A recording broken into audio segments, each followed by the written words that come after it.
I'm inspired. Thank you, Keanu Reeves. Thank you. You're welcome, gang.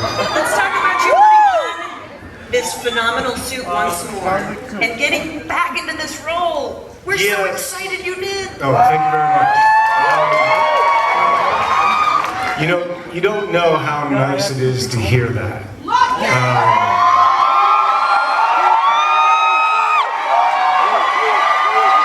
really. I mean, you know, when we made the first film, you know, we thought it was cool, but and we were trying to do something new and fresh, and you know, we're coming back. We had the opportunity because of you.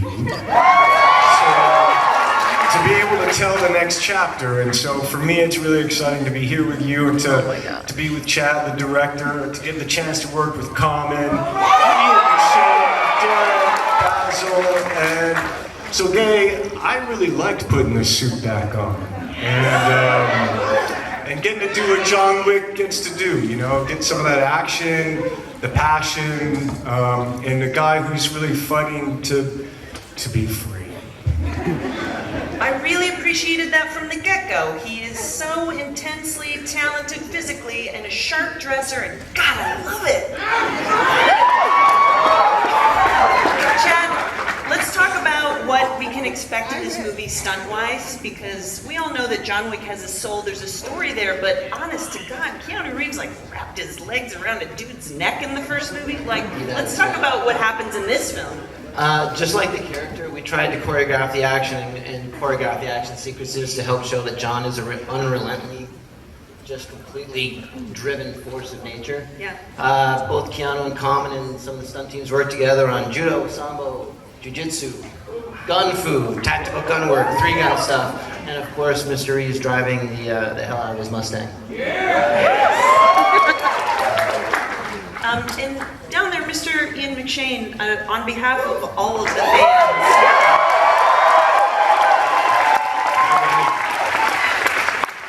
I've actually been waiting a couple years to tell you thank you so much for helping a brother out in the last film. Because you had John Wick's back. Well, I think Winston, he's got a shady past, but I think John Wick is his favorite assassin. I think there's a little bias, you know, going on there. I mean, I love the storyline Derek originally wrote. I thought Chad did a fantastic job. But, you know, Winston sort of runs this hotel, and you mustn't do anything naughty in his hotel, otherwise you're banished, as from the first one. But a lot of stuff goes on in the second one, but I think Winston's got a special affinity for John. Now, what are you doing in this movie? Can you give us a little hint as to how you're still running the hotel. What do you think? I get it. Assassins never stop, you know, and they come and they go. I'm the only one left from the first one, I think, that died. Apart from Lance, who's my maitre d', who runs the hotel. Yeah, you know, I mean, you get much more. I haven't seen any of it. All I know is I had a wonderful time with Chad. And a great time. Common and I don't meet in it, but the Italian kid's good too. Riccardo Scarmaccio. And it's more of the same, but more and better. I think, Chad, yeah? Awesome. Yeah. Well put, well put. And Winston provides a sort of a grounding for the show, I think. Kind of the word more makes me think of Common. Right? And I get so excited when I see you in action movies like Run All Night recently, and like every other thing, every time that you like start moving that body, that sounded creepy, I didn't know. Tell us about coming into the franchise and who your character is and what you're doing and how mean are you to John Wick? Well, first of all, I was super excited to be able to be a part of this John Wick movement, because when I saw the first one, I was like, wow, this is some real cool shit, right? like it just took me to a world, and it made me enjoy everything I love about movies was in John Wick. So when Chad said, hey, I could potentially, and Basil was like, hey, we might want you for John Wick 2, I was like, please let me in this, and I'm ready. And Chad was like, you know you're gonna have to really get your fighting skills up, and we're gonna take you to the intense level. So all the films that you have mentioned, I've done action with, I respect those films, but this is the highest level I've been when it comes to like fighting, action, gung fu as we say, and all these other new techniques and styles of fighting that I just really learned and enjoyed. And working with Keanu was like, his intensity, his drive is like, I love being in a scene with him because it's like, we both competing, but this is the champ, he's the champ, he's the guy. So it's like, you're reaching for the champ when you're competing and working with Keanu and working with Chad. So this was the highest level for me. My character is not necessarily a villain, but our characters not quite a disagreement. Yeah, we have some disagreements. We have a different points of view. Yes, that's it. Yeah. Perhaps a gentleman's conversation? Yeah, that's it. You got it. Continental style. Assassins love air quotes. Assassin's love story. There's a thin line between love and hate.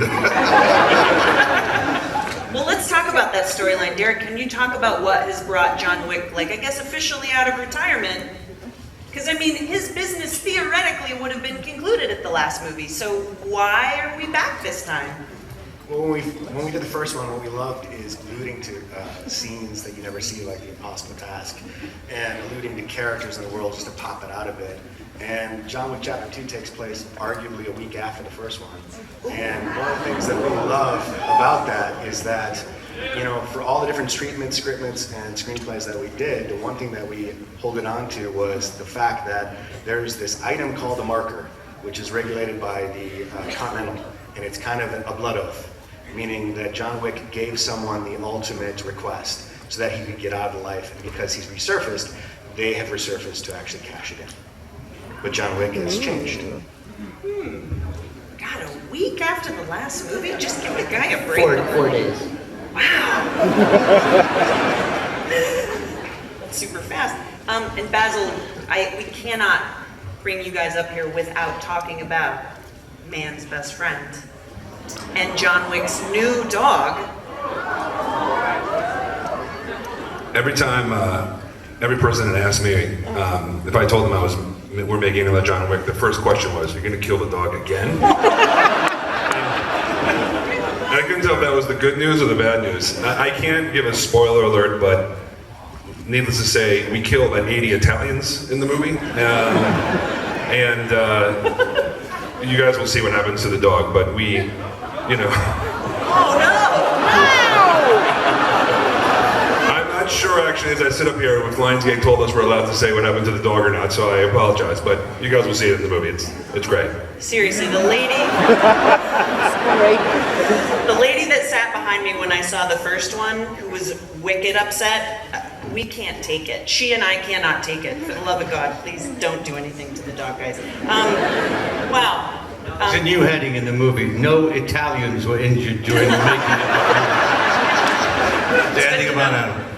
It's comforting, thank you. Now, Keanu, I heard that you have something that you've brought to show us. So they showed a little bit of the kind of a behind the scenes kind of sizzle, and so the folks at Lionsgate and Chad put together what they call a teaser trailer.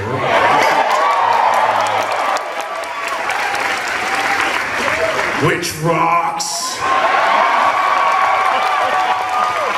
Hopefully you will enjoy it too.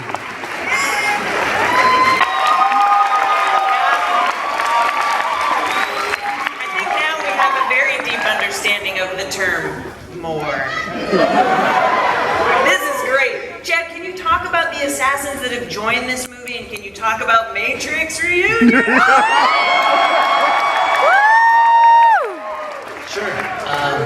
One of the things we really loved about the first John Wick, obviously what everyone said, is the world of assassins and who we get. I'm a big fan of character actors and some great performers, like we found Ian and Lance Reddick on the first one, which we absolutely loved. So we tried to round out the cast with either more iconic assassins. So that's where we get Common and Ruby Rose, and which leads us to one of John Wick's, I guess, pseudo-allies in the movie, Lawrence Fishburne.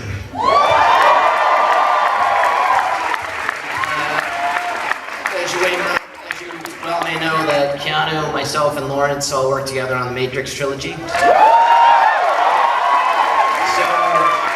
when Derek had written the character that Lawrence plays in the script, it was really written with Lawrence in mind. We had to work together in a very long time.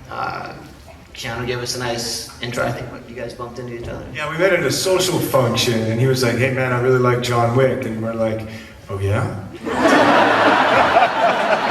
But we have something for you. So we were like, "What if we?" And he was like, "Yeah, I'll read the script." We're like, "Hurry up and write a part."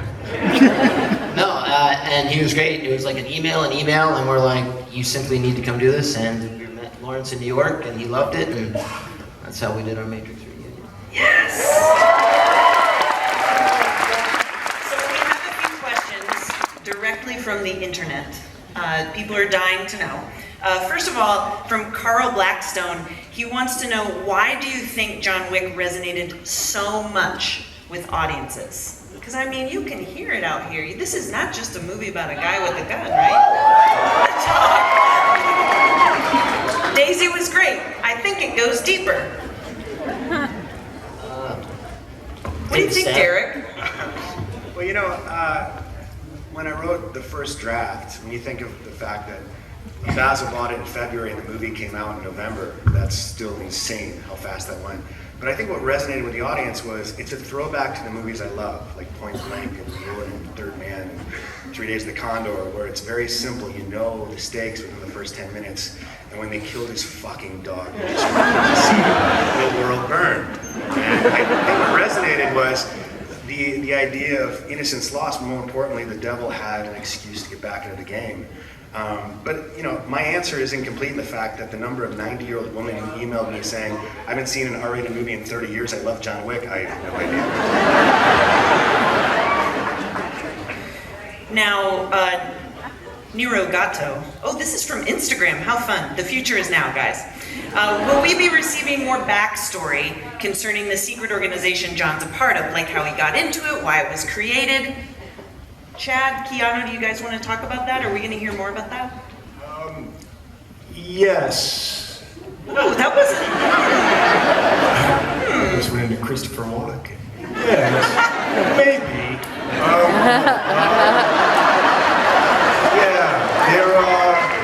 Yes, we learn a little bit more about the world of the Continental. Common plays a character, part of that world, a fellow assassin. And kind of Ian's role, you know, Winston's role gets a little more international. We go to Rome, and we are introduced to another layer in the piece about a kind of group called the High Table. So yeah, it starts to get more out there, a little more. But you learn a little bit more about John. I swear to God, with you guys shooting in Italy, if John Wick has anything to do with the Pope, I'm going to die 1,000 deaths. John Pope plus Vatican. We address it. Good. Excellent. All right, so in the audience, you know what we're going to do? We're going to watch the trailer one more time. So here we go with this. It's time for you to thank our panelists, everybody. Show them your love!